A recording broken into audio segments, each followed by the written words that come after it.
السلام عليكم البنات، لاباس عليكم؟ بخير؟ كنتمنى تكونوا بخير وعلى خير وفي صحه جيده ان شاء الله. كي درتوا مع هذا البرد، مع هذا الشتاء تبارك الله، وخرجت معطله شويه من الحمد لله على كل حال.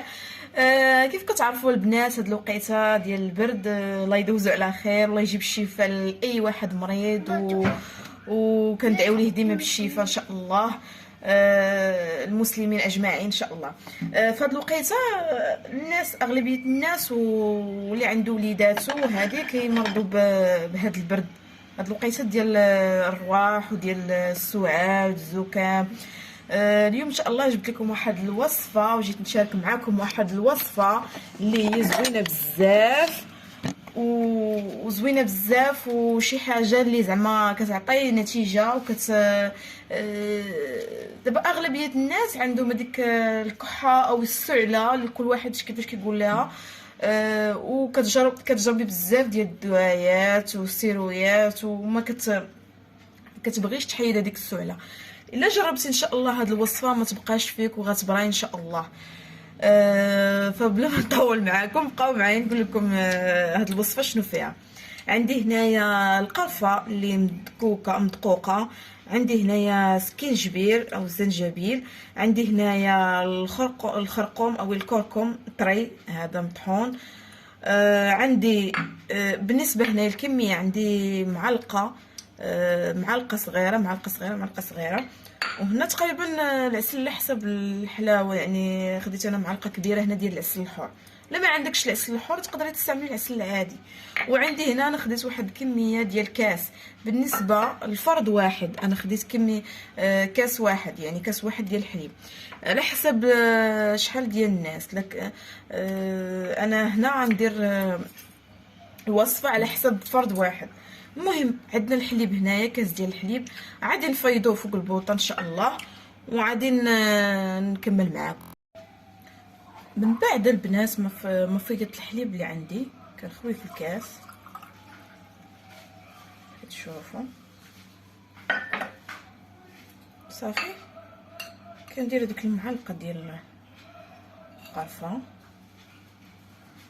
معلقه ديال سكينجبير، ومعلقه ديال الكركم. كنخلط مزيان. فهاد الوصفه البنات مزيانه بزاف، ونصيحه اللي نقول لكم ان هاد الوصفه كتشرب في الليل ملي كتبغي تنعسي، كتشربي هاد الكاس ديال الحليب سخون، وكتخشي تحت المانطه، يعني كتبغي تبقاي سخونه، يعني ما كدارسه كتبغي تنعسي عاد ديري هاد الوصفه.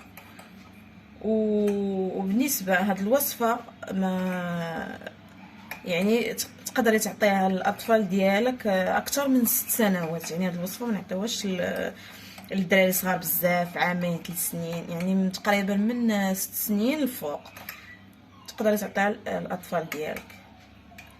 وصافي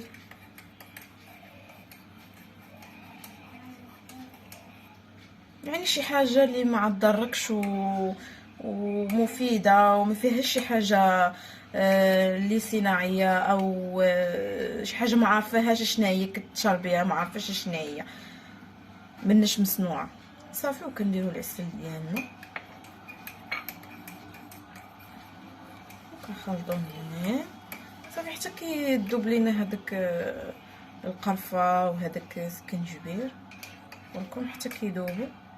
صافي كيصبح عندنا على هذا الشكل كيف كتشوفوا، وراه باقي ما داب مزيان صافي. ومع داك العسل راه ما كيبقاش، كتولي واحد البنه فيه زوينه ورائعه. كنتمنى ان نكون نالت الاعجاب ديالكم هذه الوصفه، كنتمنى ان نكون خفيفه ظريفه عليكم، وكنتمنى الشفاء لاي واحد مريض وكاع الناس المرضى. ونشوفكم ان شاء الله في وصفه جديده، افاده جديده ان شاء الله. وما تنساوش تابوناو عندي وتشجعوني وديروا لي جيم وخليوا لي شي كومونتير زوين. نلقاكم ان شاء الله بصحه جيده في وصفه جديده وافاده جديده. يلا بسلامه، ما نطولش عليكم.